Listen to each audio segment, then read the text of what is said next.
Τον τελευταίο καιρό, όλο και περισσότερο συζητιέται η προσπάθεια των αστρονόμων να ανακαλύψουν πλανήτες και πλανητικά συστήματα γύρω από άστρα του γαλαξία μας, που η μορφολογία τους να δημιουργεί σκέψεις ύπαρξης ζωής πάνω τους.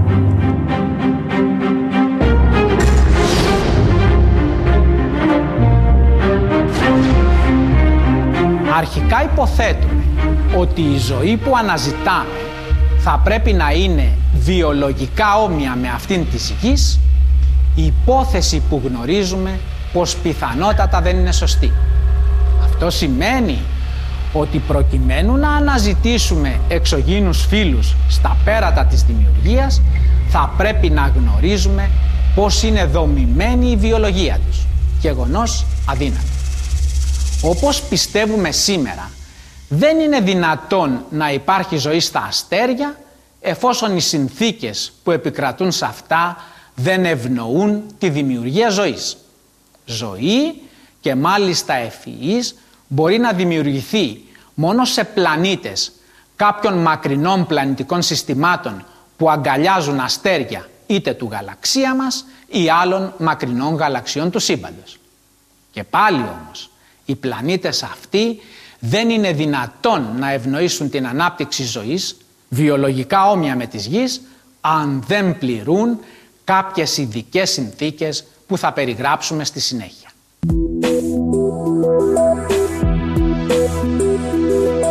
Ποιοι είναι λοιπόν οι παράγοντες που πρέπει να πληρούνται για να υπάρχουν ελπίδες ύπαρξης ευφυούς ζωής σε έναν πλανήτη ενός άστρου μέσα στο σύμπαν?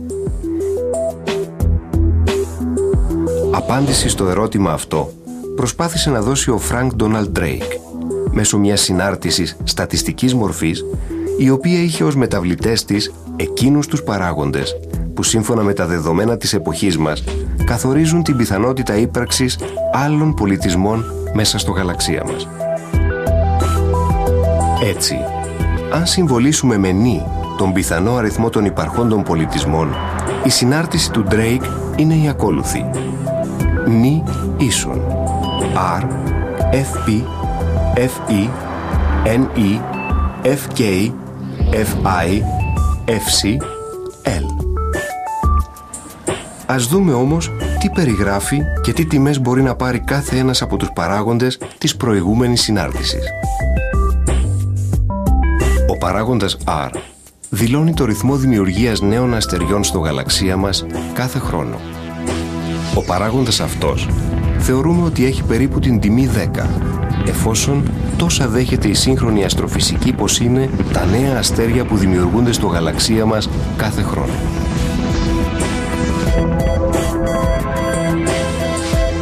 Ο παράγοντας FP περιγράφει το ποσοστό των αστεριών του γαλαξία μας που σύμφωνα με τις σημερινές απόψεις έχουν πλανητικά συστήματα. Το ποσοστό αυτό πιθανολογούμε ότι πρέπει να είναι περίπου 50%. Ο παράγοντας FE περιγράφει το ποσοστό των πλανητικών συστημάτων που περιέχουν πλανήτες στις επιφάνειες των οποίων επικρατούν συνθήκες κατάλληλες προκειμένου να εμφανιστεί και να συντηρηθεί ζωή. Το αν υπάρχουν μέσα σε ένα πλανητικό σύστημα πλανήτες με τις κατάλληλες αυτές συνθήκες εξαρτάται κυρίως από δύο παράγοντες. Πρώτον, από το αν το κεντρικό αστέρι του πλανητικού συστήματος έχει τη δυνατότητα να ζήσει δισεκατομμύρια χρόνια και συγχρόνως η ενέργεια που εκπέμπει να είναι σταθερή το μεγαλύτερο μέρος της ζωής του. Οι συνθήκες αυτές απαιτούνται επειδή οι φυσικές διαδικασίες της βιολογικής εξέλιξης απαιτούν δισεκατομμύρια χρόνια, κατά τη διάρκεια των οποίων οι αναπτυσσόμενοι οργανισμοί πρέπει να δέχονται σταθερά ποσά ενέργειας.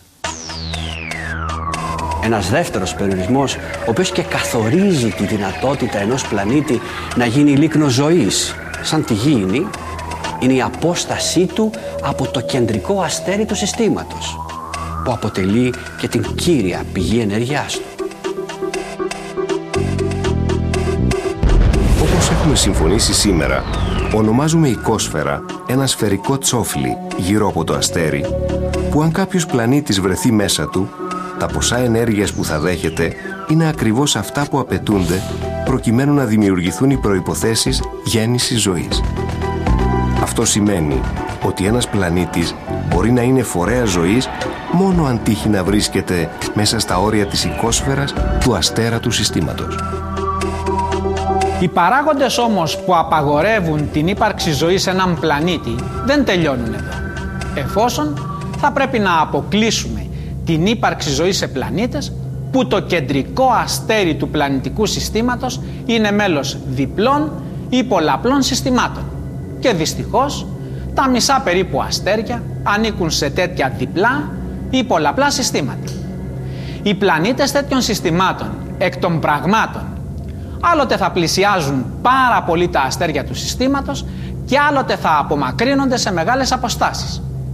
Αυτό θα έχει ως αποτέλεσμα η επιφανειακή θερμοκρασία των πλανητών να παρουσιάζει, όπως αντιλαμβανόμαστε, μεγάλες διακυμάνσεις.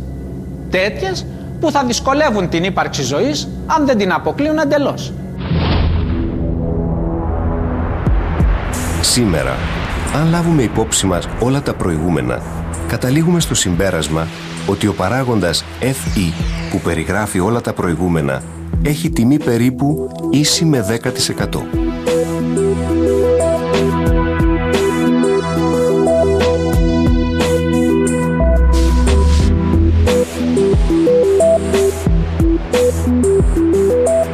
Ο παράγοντας Ne δηλώνει το μέσο αριθμό πλανητών κάθε πλανητικού συστήματος, οι οποίοι βρίσκονται μέσα στα όρια της οικόσφαιρας του αστέρα.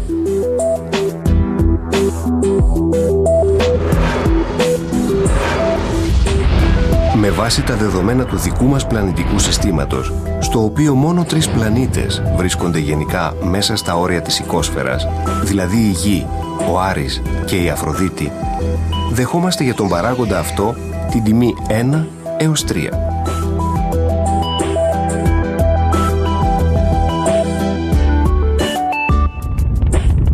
Ο παράγοντας Fk δείχνει το ποσοστό των πλανητών οι οποίοι πληρούνται στις κατάλληλες συνθήκες, επιτρέπουν τελικά την ανάπτυξη ζωής στις επιφάνειές τους. Επειδή, όπως πιστεύουμε σήμερα, η ανάπτυξη ζωής είναι μόνο θέμα συνθήκων, αυτό σημαίνει ότι όπου υπάρχουν οι κατάλληλες συνθήκες, πάντα αναπτύσσεται η ζωή.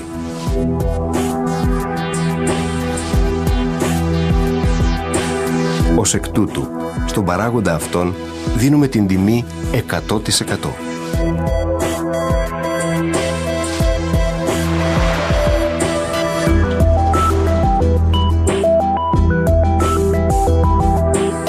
Ο παράγοντας Fi περιγράφει το ποσοστό των πλανητών που δεν έχουν αναπτύξει μόνο ίχνη ζωής, αλλά και λογικές υπάρξεις, όπου έχουν αναπτύξει πολιτισμό ικανό να επιτύχει μεθόδους επικοινωνίας με άλλους μακρινούς πολιτισμούς.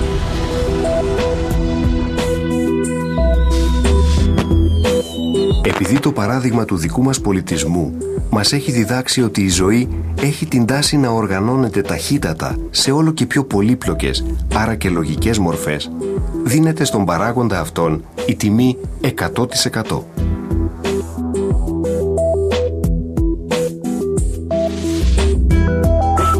Τον παράγοντα αυτόν το συμπληρώνει ο επόμενος, ο παράγοντας Fc, που δηλώνει το ποσοστό των πλανητών των οποίων οι πολιτισμοί όχι μόνο έχουν την ικανότητα να αναπτύξουν συστήματα μεσοαστρικών επικοινωνιών, αλλά και να τα εξελίξουν. Και στον παράγοντα αυτόν δίνουμε σήμερα την τιμή 100%. Ο παράγοντας L, τέλος, μετρά το μέσο χρόνο ζωής ενός πολιτισμού από τη στιγμή που θα έχει τη δυνατότητα να επικοινωνήσει με άλλους αστρικούς πολιτισμούς μέχρι την ώρα της καταστροφής του.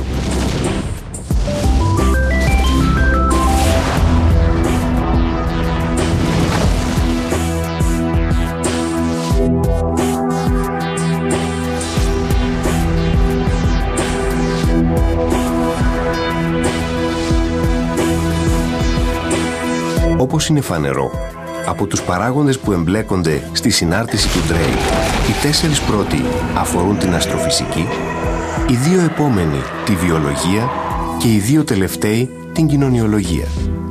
Το γεγονός αυτό δηλώνει ότι το πρόβλημα δεν αφορά μονοσήμαντα την αστροφυσική, αλλά και άλλες επιστήμες όπως τη βιολογία, τη γεωλογία και την κοινωνιολογία.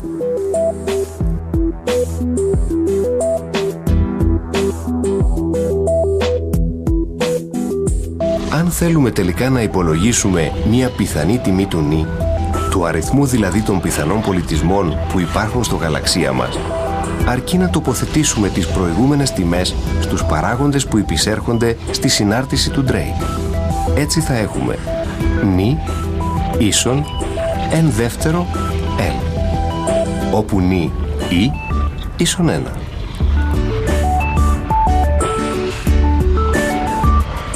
Παρατηρούμε λοιπόν ότι ο αριθμός των πιθανών πολιτισμών του γαλαξία μας είναι συνάρτηση του L, του χρόνου δηλαδή που μπορεί να επιβιώσει ένας τεχνολογικός πολιτισμός.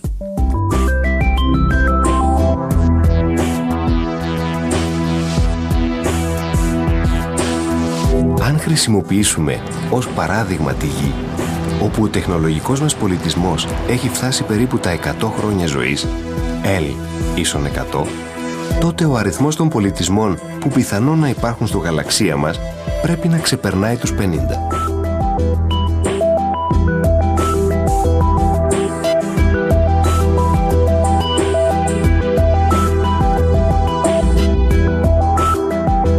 Η επιστήμη σήμερα δεν πιστεύει μόνο ότι μπορεί να υπάρχουν στοιχεία ζωής στο γαλαξία μας, αλλά και πολιτισμοί, ίσως και πιο προηγμένοι από το δικό μας. Η πίστη αυτή οδήγησε την επιστήμη στην ανάπτυξη πανάκριβων συστημάτων επικοινωνίας, αλλά και άλλων μεθόδων προκειμένου να αναζητήσει τους πιθανούς εξωγήινους φίλους μας.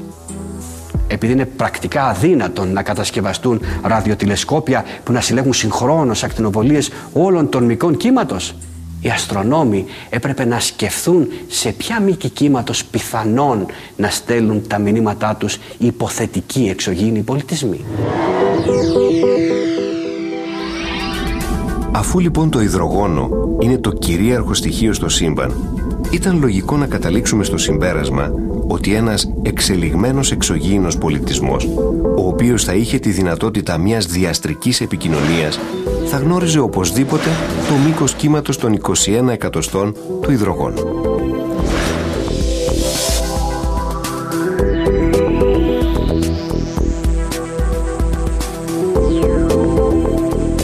Σε αυτή τη φασματική περιοχή, κατά πάσα πιθανότητα, θα πρέπει να έχει ρυθμίσει τα ραδιοτηλεσκόπια του κάθε προηγμένος πολιτισμός, προκειμένου να ανιχνεύσει και αυτός με τη σειρά του την ύπαρξη μηνυμάτων από άλλες γωνιές του σύμπαντος.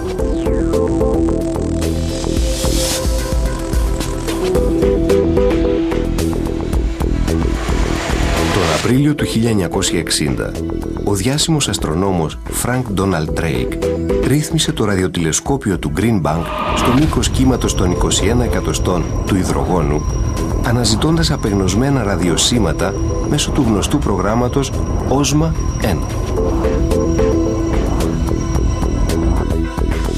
Με το πρόβλημα της ύπαρξης ζωής στο διάστημα ασχολήθηκαν και οι Σοβιετικοί με επικεφαλής τον διάσημο Ρώσο αστρονόμο Γιάν Σκλόφσκι. Το 1960 ο Ρώσος ραδιοαστρονόμος Σολομίτσκι παρατήρησε ότι στο μήκος κύματος των 18 εκατοστών η ραδιοπηγή CTA-102 σε διάστημα 100 ημερών μεταβάλλει συνεχώς την έντασή της.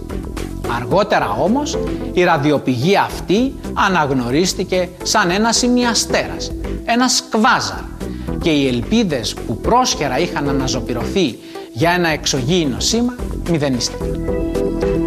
Το 1961 ο Φρανκ Ντόναλντ Ντρέικ και ο γνωστός αστρονόμος εξοβιολόγος Καρλ Σαγκάν με άλλους 72 διαπρεπείς επιστήμονες συνυπέγραψαν μια ιστορική διακήρυξη. Αυτή δημοσιεύτηκε στο επιστημονικό περιοδικό Science επ' ευκαιρία της έναρξης του προγράμματος SETI. Το πρόγραμμα αυτό, που σημαίνει αναζήτηση εξωγήινης νοημοσύνης, είχε ως στόχο του την αποκατάσταση επικοινωνίας με εξωγήινους πολιτισμούς μέσω της λήψης ή της εκπομπής ραδιοσημάτων από και προς τα κοντινά μας άστρα ή τους κοντινούς μας γαλαξίες. Το 1971, ο ραδιοαστρονόμος Βέρτσορ ερεύνησε την ύπαρξη εξωγήινων σημάτων στην περιοχή του αστέρα 61 του Κύκνου, ενώ την περίοδο μεταξύ 1972 και 1976 οι ραδιοαστρονόμοι Τσούκερμαν και Πάλμερ, χρησιμοποιώντας το ραδιοτηλεσκόπιο του Green Bank, ερεύνησαν την ύπαρξη σημάτων στις περιοχές 659 αστεριών που απήχαν 6 έως 76 έτη φωτός από τον ήλιο. Αν και η ευαισθησία των οργάνων που χρησιμοποιήθηκαν ήταν πολύ μεγάλη, τα αποτελέσματα για μία ακόμη φορά ήταν απογοητευτικά. Η διεθνής αστρονομική κοινότητα όμως δεν πτωήθηκε από αυτές τις αποτυχίες. Και το 1974, κατά τη διάρκεια των εγγενείων του ραδιοαστρονομικού κέντρου του Αρεσίμπο στο Πουέρτο Ρίκο, έστειλε στο διάστημα το πιο ισχυρό έως τότε ραδιοσύμα στη συχνότητα του υδρογόνου με το μεγάλο ραδιοτηλεσκόπιο των 305 μέτρων. Δυστυχώς όμως, ακόμη και αν υπάρχει κάποιος πολιτισμός, δεν θα πρέπει να αναμένουμε κάποια απάντηση πριν περάσουν 48.000 γήινα χρόνια. Στο πλαίσιο αυτής της προσπάθειας, στις 3 Μαρτίου του 1972, το διαστημόπλοιο Pioneer 10 άρχισε το ταξίδι του προς τον Δία, τον οποίο τελικά προσέγγισε στις 3 Δεκεμβρίου του 1973. Ο Pioneer 10, 10 χρόνια αργότερα, αφού ολοκλήρωσε την αποστολή του, προχώρησε και τελικά βγήκε έξω από το ηλιακό μας σύστημα. Τα γήινα ραντάρ τον έχασαν από τις οθόνες τους στις 6 προς 7 Απριλίου του 1997. Ο Pioneer 10 ταξιδεύει πλέον με ταχύτητα 11 χιλιόμετρων το δευτερόλεπτο προς το μακρινό και άγνωστο σύμπαν. Με αυτή την ταχύτητα υπολογίζεται ότι θα κάνει περίπου 100.000 έτη για να προσεγγίσει το κοντινότερο άστρο.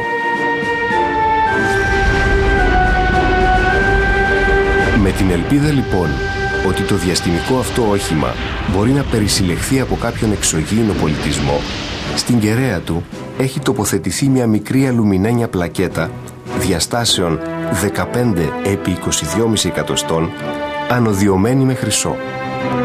Πάνω στην πλακέτα είναι χαραγμένο ένα κωδικοποιημένο μήνυμα που συνέταξαν τόσο οι δύο διάσημοι Αμερικανοί αστρονόμοι Frank Donald Drake και Carl Sagan, όσο και η βιολόγος Linda Sagan, γυναίκα τότε του Carl. Αυτό, όπως και όλα τα μηνύματα που στέλνονται στο διάστημα, είναι γραμμένο με τον διαδικό κώδικα που χρησιμοποιείται στους ηλεκτρονικούς υπολογιστές. Στο πάνω αριστερό μέρος της πλακέτας έχει χαραχτεί το άτομο του υδρογόνου, που είναι το πιο κοινό στοιχείο στο σύμπαν, συνεπώς υπάρχει σε αυθονία παντού και οποιοσδήποτε πολιτισμός θα το έχει ανιχνεύσει. Στο κάτω μέρος της πλακέτας υπάρχουν οι θέσεις των πλανητών του ηλιακού μας συστήματος, με τον ήλιο αριστερά και τον τρίτο πλανήτη, τη Γη, από όπου ξεκίνησε ο Pioneer 10 και η τροχιά που αυτός διέγραψε. Επίσης, σημειώνεται η θέση της Γης σε σχέση με τους 14 κοντινούς pulsars, που για κάθε τεχνολογικά αναπτυγμένο πολιτισμό θα πρέπει να αποτελούν χαρακτηριστικά σημεία αναγνώρισης.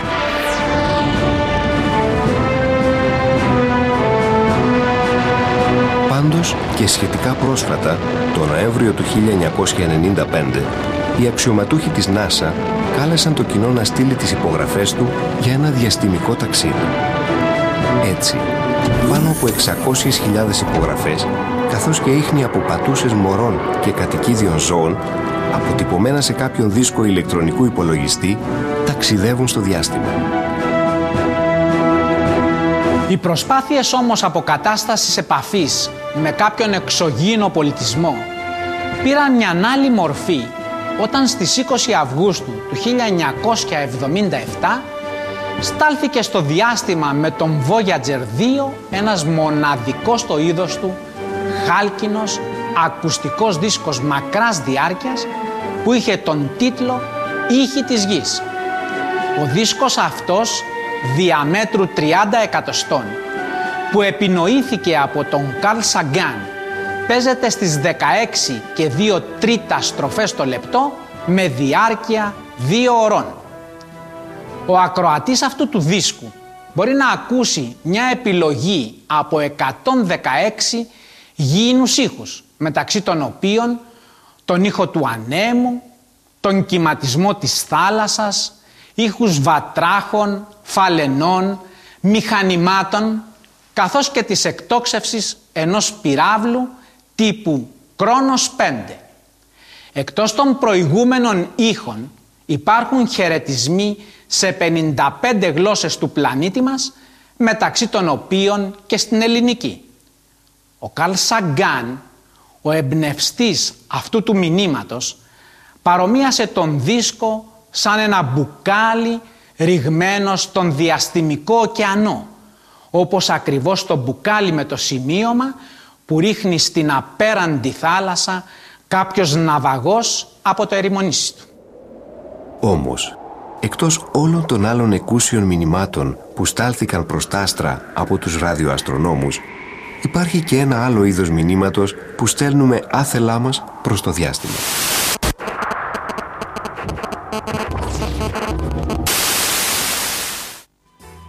Τα τελευταία 50 χρόνια, ο πλανήτης μας περιβάλλεται από μια ραδιοηλεκτρική ενέργεια που εκπέμπεται από τις τηλεοράσεις, τα ραδιόφωνα, τα ραντάρ και άλλες ηλεκτρονικές συσκευές. Εάν μια ανεπτυγμένη εξωγήινη κοινωνία έχει στρέψει τα επιστημονικά της όργανα προς τη γη, τότε ασφαλώς πρέπει ήδη να μας έχει ακούσει και να προσπαθεί εδώ και αρκετά χρόνια να επικοινωνήσει μαζί μας.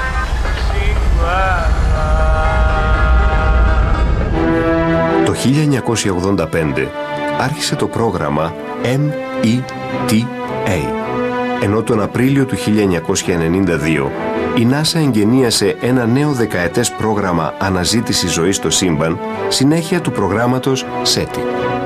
Το πρόγραμμα αυτό γενικά ονομάζεται Mega SETI και χρηματοδοτήθηκε με $100 εκατομμύρια για τα 10 επόμενα χρόνια.